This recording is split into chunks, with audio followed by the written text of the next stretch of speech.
सुभान अल्लाह। जब अल्लाह ताला कुछ करना चाहता है तो कुन फयकून कहकर नामुमकिन को मुमकिन बना देता है। आज जो आप सुनने जा रहे हैं वो एक मामूली कहानी नहीं, ये एक ऐसे मुर्गे की हकीकत है जिसने इंसानों की तरह बोलना शुरू कर दिया। ना कोई जादू, ना कोई तमाशा, बस अल्लाह का करिश्मा, अल्लाह की कुदरत का जलवा। एक ऐसा वाकया जो दिल को हिला देगा, ईमान को ताजा कर देगा और आपको याद दिलाएगा कि अल्लाह ताला हर चीज पर कादिर है। तो ध्यान से सुनिए इस इबरत अंगेज और रूह को झकझोर देने वाली कहानी को और सोचिए, क्या हम भी अल्लाह की रजा के लिए जी रहे हैं या दुनिया के दिखावे में खो गए हैं। एक गांव था, नूरपुर। वहां एक चौधरी रहता था, नाम था इलियास। दौलत में डूबा हुआ मगर दिल से इतना गरीब कि किसी मजलूम पर रहम तक नहीं करता था। कई एकड़ जमीन, सैकड़ों मवेशी और हर महीने की फसलों से लाखों की कमाई, मगर अफसोस एक गरीब को कभी एक रोटी तक न दी। वो हमेशा घमंड से कहता, ये सब मेरी मेहनत का फल है, अल्लाह का शुक्र बाद में, पहले मेरा दिमाग और बाजुओं की ताकत। और जब कोई गरीब दरवाजे पर कुछ मांगने आता तो उसे दुत्कार कर कहता, भिखारियों की बस्ती है ये गांव, काम करो, मेहनत करो, दौलत खुद आ जाएगी। एक दिन इलियास अपने खेतों की सैर को निकला। साथ में थे उसके 2 वफादार नौकर जो हर बात पर जी हुजूर कहते। चलते चलते उसकी नजर पड़ी एक मिट्टी के छोटे से घर के बाहर बैठे एक लाल रंग के मुर्गे पर। मगर ये कोई आम मुर्गा नहीं था, वो तगड़ा था,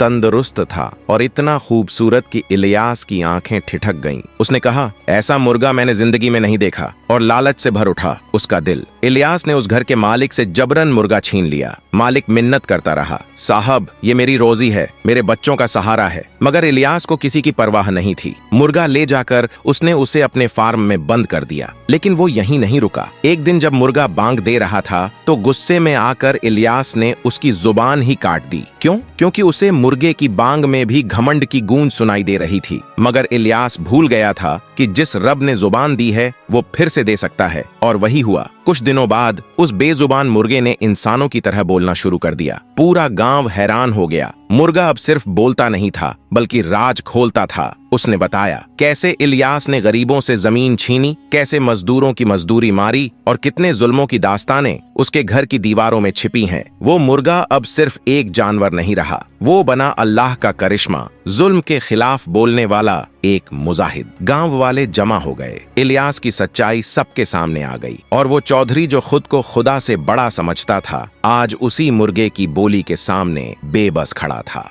सबक क्या है? जुल्म करो तो देर है, अंधेर नहीं। अल्लाह हर मजलूम की आह सुनता है और जब उसकी लाठी चलती है तो बिना आवाज के भी तूफान ला देती है। इलियास कुछ देर उस मुर्गे को देखता रहा, फिर बड़बड़ाया, ये तो मेरे ही फार्म में होना चाहिए। और तुरंत अपने नौकरों को हुक्म दिया, इसे पकड़ो और हवेली ले चलो, अब ये मेरा है। नौकर तुरंत लपक पड़े और बिना एक पल की देरी किए मुर्गा पकड़ लिया। वे जैसे ही वापस मुड़ने लगे, झोपड़ी के दरवाजे से एक बूढ़ी औरत कांपते कदमों से बाहर निकली। उसकी कमर झुकी थी, हाथ कांप रहे थे और चेहरे पर वर्षों की थकान साफ झलक रही थी। कांपती हुई आवाज में वह चीख पड़ी, अरे रुको, वो मेरा मुर्गा है, अल्लाह का वास्ता है, उसे वापस कर दो। उसकी आंखों में बेबसी साफ दिख रही थी, लेकिन इलियास की आंखों में न तो रहम था और न ही इंसानियत। उसने उस बूढ़ी औरत की तरफ देखा और बेहद ठंडे लहजे में बोला, मुझे ये मुर्गा पसंद आ गया है और अब मैं इसे ले जा रहा हूँ। तुम मुझे रोक नहीं सकती और शायद भूल गई हो कि मैं कौन हूँ। बूढ़ी औरत कांपती आवाज में बोली, बेटा, किसी की चीज छीनना बहुत बड़ा गुनाह होता है, जुल्म मत करो, अल्लाह सब देख रहा है। मगर इलियास का दिल तो जैसे पत्थर बन चुका था। न उस औरत की दुआओं का असर हुआ, न अल्लाह के नाम का। वह सिर्फ अपनी जिद, घमंड और लालच में अंधा हो चुका था और एक बेबस बेजुबान की कुर्बानी देकर खुद अपने लिए अजाब का रास्ता तैयार कर रहा था। जैसे ही बूढ़ी औरत कांपते कदमों से आगे बढ़ी ताकि अपने हाथों से मुर्गे को वापस ले सके,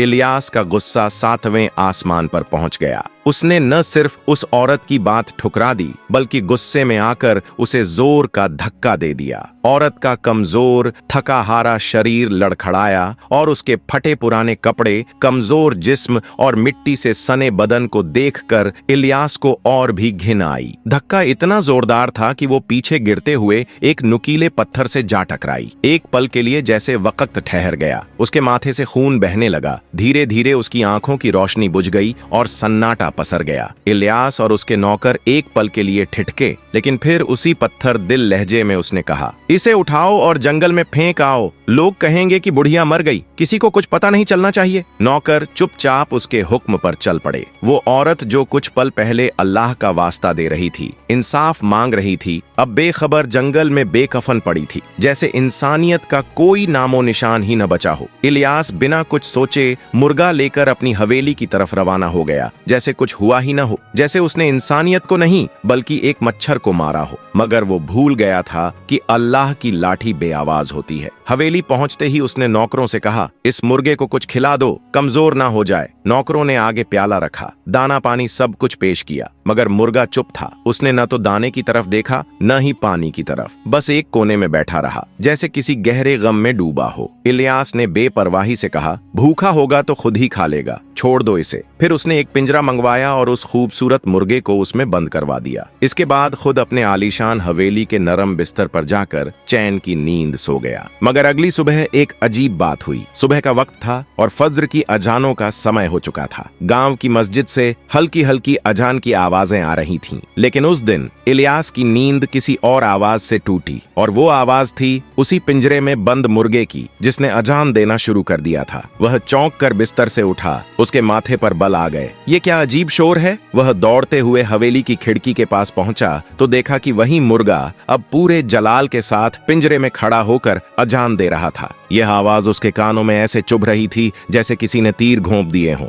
गुस्से से तिल मिलाकर उसने नौकरों को आवाज दी, इसे फौरन ले जाओ, कहीं दूर ले जाकर पिंजरे में बंद कर दो और सुबह में छोड़ देना, इसने मेरी नींद खराब कर दी है। नौकरों ने मालिक के हुक्म पर तुरंत अमल किया और मुर्गे को उठा ले गए। इलियास ने चैन की सांस ली और फिर दोबारा अपने आरामदायक बिस्तर पर जा लेटा। मगर उसे क्या मालूम था कि यह सिर्फ शुरुआत थी, अल्लाह के अजाब का आगाज। कुछ दिन बाद की बात है। इलियास अपनी आदत के मुताबिक खेतों का मुआयना कर रहा था। आसमान में हल्के हल्के बादल छाए हुए थे। तभी उसकी नजर खेत के एक कोने पर बनी छोटी सी ढेरी पर पड़ी। वहां एक बूढ़ा आदमी बैठा था, सिर पर सफेद इमामा, चेहरे पर नूर और जबान पर असर। वो कुछ लोगों से बातें कर रहा था और गांव के कई लोग उसके चारों ओर इज्जत से खड़े होकर उसकी बातें सुन रहे थे। हर कोई सिर झुकाकर सुन रहा था और फिर धीरे धीरे चुपचाप वापस लौट रहा था, जैसे किसी वली की मजलिस से उठ रहे हों। इलियास की आंखों में जलन सी होने लगी, जैसे उसकी बादशाहत को कोई चुनौती मिल रही हो। मगर यह सब अमानत है, तुम्हारी मालिकियत नहीं। उस अल्लाह वाले बुजुर्ग की ये बात इलियास के कानों में गूंज रही थी, लेकिन उसने हंसते हुए उसे नजरअंदाज कर दिया। जोर से कहका लगाया और बोला, मेरे पास सब कुछ है, यह गरीब लोग मेरे सामने क्या हैं? इनकी बातें सिर्फ काफिरों जैसी हैं। उसकी घमंड भरी बातों को सुनकर वो बुजुर्ग चुप हो गया। उसकी आंखों में एक गहरी अफसोस की लहर तैरने लगी। उसने इलियास को आखिरी बार देखा, एक लंबी नजर डाली और फिर चुपचाप पलटकर वहां से चला गया। इलियास ने कंधे झटके, मुंह मोड़ा और उसी घमंड के साथ अपनी जमीनों का जायजा लेते हुए हवेली की तरफ लौट गया। उसे बिल्कुल अंदाजा नहीं था कि यह चुपचाप लिपटी हुई एक बद्दुआ थी, जिसका असर अब धीरे धीरे उसके जीवन में उतरने वाला था। मुर्गे को हवेली में लाए हुए अब दूसरा दिन था, लेकिन वह अब भी चुप था, कम से कम खाने के मामले में। नौकरों ने उसके सामने कई तरह के दाने रखे, यहाँ तक कि सूखा मेवा तक पेश किया, लेकिन मुर्गा जैसे किसी गहरे शोक में डूबा हुआ हो, सब कुछ अनदेखा करता रहा। वह ना कुछ खाता ना हिलता, बस एक कोने में बैठा रहता। इलियास ने उसे देखकर हंकार भरी आवाज में कहा, ये गरीबों का मुर्गा है, इसे अमीरों का खाना हजम नहीं हो रहा, कुछ दिनों में समझ आ जाएगी इसे भी। और फिर ठहाका लगाता हुआ अंदर चला गया। रात आहिस्ता आहिस्ता सोने लगी। हवेली में चिराग जल उठे, लेकिन वह मुर्गा अभी भी उसी एक कोने में आंखें बंद किए, जैसे किसी तूफान से पहले की शांति में बैठा हो। मगर अजान का वक्त आ पहुंचा। इलियास गहरी नींद में सोया हुआ था कि अचानक उसके कानों में जोर जोर से अजान की आवाजें गूंजने लगीं।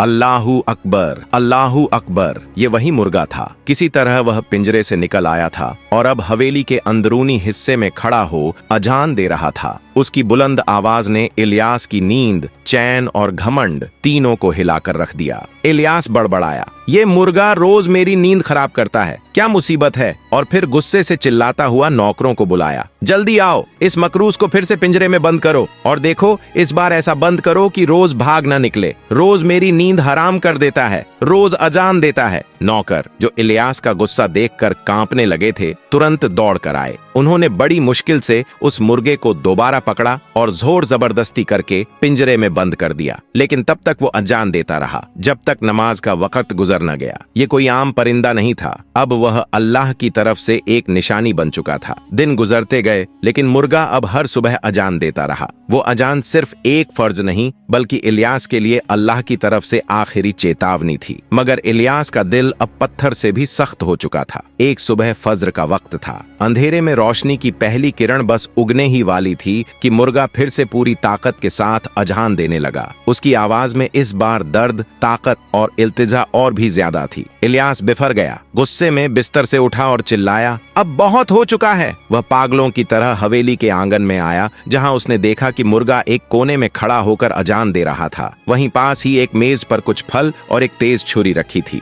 इलियास ने वह छुरी उठाई और मुर्गे की तरफ झपट पड़ा। मुर्गा डर के मारे चीखा और भागने की कोशिश करने लगा, लेकिन सब बेकार। नौकर सब कुछ देख रहे थे, मगर किसी की हिम्मत नहीं हुई कुछ कहने की। सबके चेहरों पर डर और बेबसी थी। वे जानते थे कि उनका मालिक अब इंसान नहीं रहा, वह जुल्म की तस्वीर बन चुका था। इलियास ने मुर्गे को दबोचा, जमीन पर पटका और बिना एक पल गंवाए उसकी जुबान काट दी। मुर्गा जोर जोर से तड़पने लगा। उसकी आंखों से आंसू बह रहे थे। वो अब बेआवाज हो चुका था, जैसे अल्लाह की तरफ से भेजा गया पैगाम अब चुप करा दिया गया हो। जमीन पर खून फैल रहा था और इलियास पागलों की तरह जोर जोर से हंस रहा था। अब बस, अब ना अजान होगी ना नींद खराब होगी, ले जाओ इसे, बाहर फेंक दो, अब ये मेरे किसी काम का नहीं। नौकरों की आंखों में आंसू थे, मगर होंठ अब भी बंद थे। उन्होंने जख्मी मुर्गे को उठाया और गांव के किनारे एक सुनसान जगह पर फेंक दिया, जैसे वह कोई कचरा हो, जैसे वह कभी किसी का साथी न रहा हो। इलियास फातहाना अंदाज में वापस आया और अपने बिस्तर पर लेटते हुए बड़बड़ाया, अब कोई मुझे नहीं जगाएगा, अब सुकून से नींद आएगी। मगर अल्लाह खामोश नहीं होता। उस दिन जमीन ने कुछ और ही फैसला किया था। इलियास के जुल्म की कहानी लंबी थी। कभी किसी गरीब की जमीन हड़प लेता,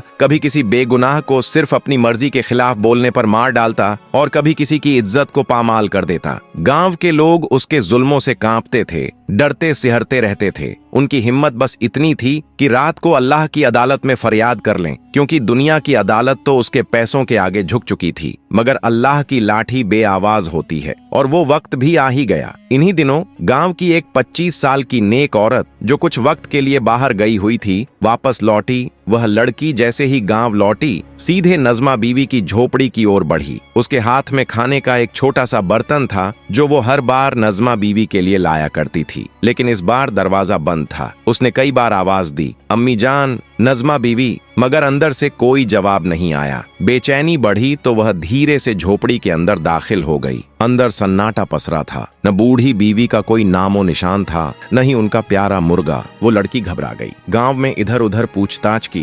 किसी ने नजमा बीवी को देखा है, वह कहाँ गई? लेकिन किसी को कुछ खबर न थी। गांव वालों के चेहरों पर भी हैरानी थी, क्योंकि उन्होंने भी महीनों से नजमा बीवी के बारे में सोचा ही नहीं था। तभी अचानक एक गांव वाला हांफता हुआ दौड़ता आया। उसके हाथों में कुछ था, वही लाल रंग का खूबसूरत मगर अब बुरी तरह जख्मी मुर्गा। सबने पहचान लिया, ये नजमा बीवी का ही मुर्गा था। उसकी हालत दयनीय थी। जुबान कटी हुई, शरीर लहूलुहान और आंखों से आंसुओं की बूंदें जैसे रुकने का नाम ही नहीं ले रही थीं। वह दर्द में हल्की सी कराहता हुआ टूटे दिल और जख्मी जिस्म के साथ बिलक रहा था, जैसे कुछ कहना चाहता हो, मगर अब आवाज नहीं थी। गांव वालों के चेहरों पर हैरानी, अफसोस और गुस्से की एक शदीद लहर दौड़ गई। सबके दिल में एक ही सवाल था, यह किसने किया? ये जुल्म किसने किया? पूरे गांव में खलबली मच गई। लोगों ने फैसला किया कि नजमा बीबी को हर हाल में ढूंढा जाएगा, मगर वह तो अब इस दुनिया में नहीं थी। मगर एक बात तय थी, जमीन पर बहने वाला एक भी मजलूम का आंसू आसमान में खामोश नहीं जाता। उधर इलियास, जो खुद को गांव का सबसे बड़ा मुंसिफ समझता था, झूठा हमदर्द बनकर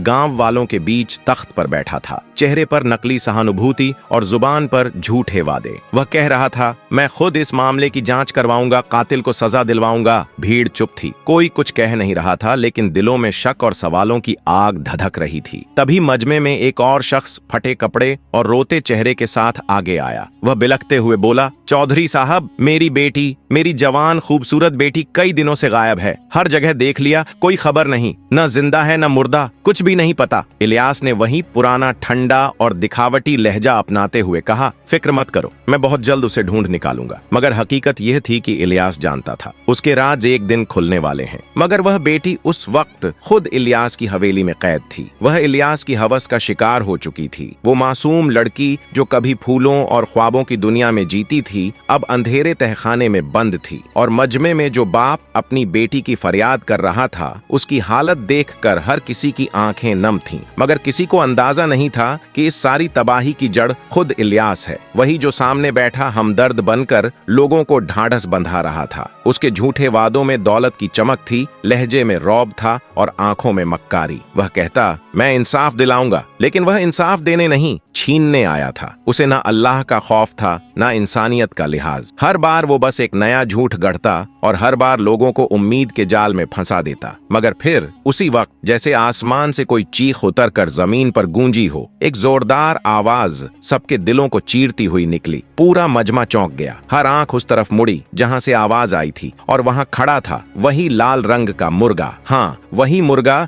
जिसकी जुबान इलियास ने बेरहमी से काटी थी। वही मुर्गा जिसे लहूलुहान करके हवेली से बाहर फेंक दिया गया था। मगर आज वो एक आम जानवर नहीं रह गया था, वह एक मजलूम की चीख बन गया था। उसकी आवाज अब इंसानी थी, गूंजती हुई, गहरी और ऐसी ताकतवर कि हर कोई सुनकर कांप गया। जैसे ही मुर्गा इंसानी आवाज में बोलने लगा, ऐसा लगा मानो आसमान के दरवाजे खुल गए हों और खुद इंसाफ की पुकार उतर आई हो। हर कोई हैरान रह गया, आंखें फटी की फटी रह गईं, जैसे कोई बाजा बजा रहा हो, जैसे खुद अल्लाह ने जुल्म के खिलाफ गवाही देने के लिए उस बेजुबान को जुबान दे दी हो। और फिर सबके सामने, सबकी आंखों के सामने वो लाल रंग का मुर्गा इंसानी जबान में गरज पड़ा, ऐ लोगों, ये वही जालिम इलियास है। इसी ने मेरी जबान काटी थी, इसी ने मेरी मालिकन नजमा बीबी को कत्ल किया और फिर उसकी लाश को जंगल में फेंकवा दिया। इसी की हवेली में आज भी कैद हैं तुम्हारी बेटियां। यही वो है जिसने तुम्हारी जमीनें छीन ली, तुम्हारे घर उजाड़ दिए और तुम्हारी इज्जतों से खेला। ये इंसाफ नहीं देगा, ये तुम्हें तबाह करेगा। अब वक्त आ गया है कि अल्लाह इससे हिसाब ले।